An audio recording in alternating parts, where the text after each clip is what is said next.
जैसे अगर हम कहें कि बहुत से लोगों को एंजाइटी रहती है या बहुत सारे बच्चे ऐसे रहते हैं कि वो एकदम से डर जाते हैं अचानक, या तो सोते सोते उन्हें ऐसा लगता है कि मैं कहीं से गिर गया, छत से गिर गया, हाइट से, या पानी के अंदर मैं डूब के मर रहा हूँ। बहुत सारे बच्चों को ऐसा रहता है।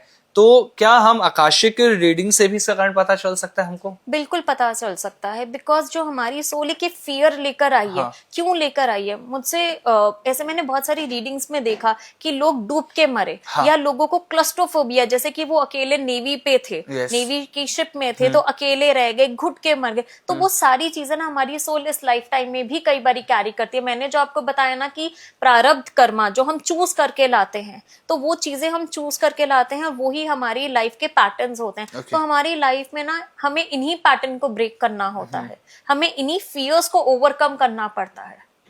ओवरकम करना पड़ता है, ये आपने बताया।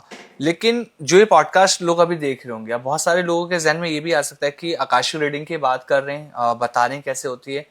कौन कौन ऐसे लोग हैं जिन्हें आकाशिक रीडिंग नहीं करानी चाहिए, ये कैसे पता चले?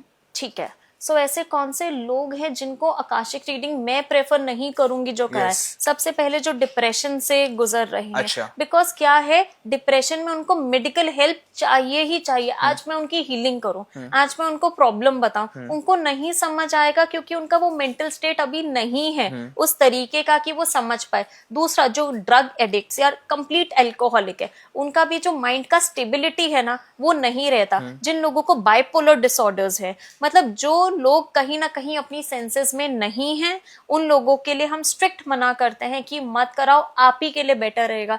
जैसे एक क्लाइंट था, आया बहुत डिप्रेस था, और कई बार ना मतलब उसका वो बाइपोलर का था प्रॉब्लम। उसको एक बारी तो रीडिंग करी, बिकॉज आपको रीडिंग करने से पहले समझ नहीं आता कि कौन कैसा है। उसके बाद आई सजेस्टेड दैट पर्सन कि प्लीज आप अपनी मेडिकेशन लीजिए, वो आपको ज्यादा हील करेगी, rather you go to any healers.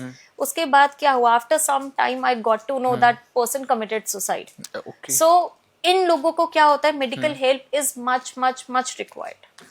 जब ये पॉडकास्ट हम लोगों ने शुरू किया तो आपने कहा था प्री बर्थ कॉन्ट्रैक्ट, इसके बारे में आप बताएंगे, तो ये क्या होता है pre birth contract? So basically क्या होता है, हम हमेशा कहते हैं ना कि बच्चा चूज करता है माँ बाप को, फैमिली को चूज करता है।